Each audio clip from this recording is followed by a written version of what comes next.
এই আন্দোলনের নাম হবে বুলডোজার রিভলিউশন, সর্বশেষ। এটা ছাড়া তো এখন আর কোনো উপায় দেখছি না। কি একটা অপসংস্কৃতির মধ্যে আমাদেরকে ঢুকাই দিয়েছেন।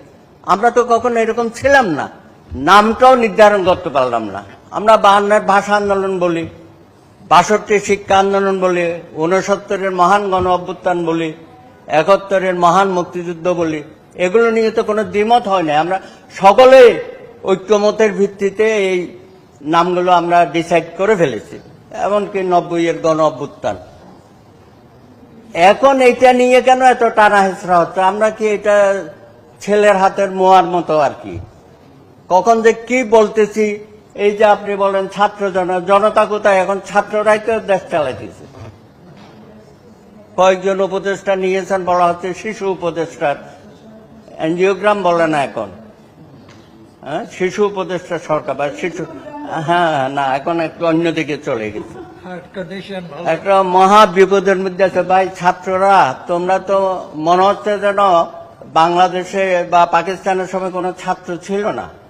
52-এর ভাষা আন্দোলনে যারা নেতৃত্ব দিয়েছে তারা কি সবাই ক্ষমতার অংশীদার চেয়েছিল না ক্ষমতার অংশীদার হয়েছিল? তার পরবর্তী পর্যায়ে তারা রাজনীতিবিদ অনেকেই হয়েছে।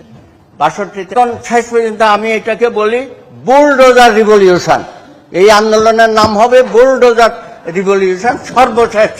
এটা ছাড়া তো এখন আর কোনো উপায় দেখছি না। কি একটা অপসংস্কৃতির মধ্যে আমাদেরকে ঢুকাই দিয়েছেন। আমরা তো কখনো এরকম ছিলাম না।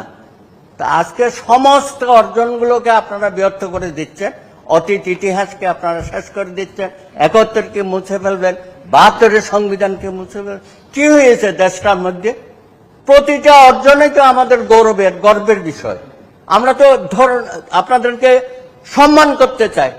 যুগ যুগ ধরে এই জাতি আপনাদেরকে সম্মান করবে।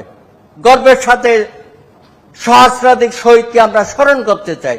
তাদের ব্যাপারে কথা বলেন, কথা না বলে এখন আপনারা সবাই রাজনীতিবিদ হয়ে যেতে চান। আপনারা আবার রাকসুল ইলেকশন গুলো করেন না। রাশেদ বসে আছে এখানে, মারপিট খাই এখন তো জাতীয় নেতা হয়ে গেছে। উনি ইলেকশন করেছিল ডাকসুতে, সাধারণ সম্পাদক। তারপরে নুরু বেরিয়েছে, সর্বশেষ আমানুল্লাহ। এরপরে কোনো নেতা পেয়েছেন আপনারা? ছাত্ররা কেন সেখানে যাচ্ছে না? তাদের নিজেদের সাংগঠনিক প্রক্রিয়ার মধ্য দিয়ে ছাত্র সমাজের মধ্যে কেন কাজগুলো করছে না? সবাই এখন রাজনীতির প্রতি হয়ে গেছে। আপনারা এত সহজ রাজনীতি করে দেখেন না, কয়টা সিট পান? এত সহজ হয়ে গেছে নাকি? এখন জামাতের সাথে নাকি গোপনে আঘাত করতেছে, নির্বাচনটাকে একটা অনেক দূরবর্তী সময়ের জন্য রেখে দিতে চান। এইসব কিসের এজেন্ডা এগুলো? ইউনূস সাহেব অনেক এনাফ ইজ এনাফ। এখন দ্রুততম সময়ে একটা রোডম্যাপ দিয়ে, আপনি ডিসেম্বর একবার বলেছেন, আর আপনি শফিক সাহেব না কারেক্টটা কামাল সাহেবের বন্ধু নাকি শফিক, আপনার প্রেস সেক্রেটারি, হ্যাঁ, যা বলতেছে ভাই প্রত্যেক দিন সন্ধ্যায়, মনে হচ্ছে উনি সরকার চালাচ্ছে।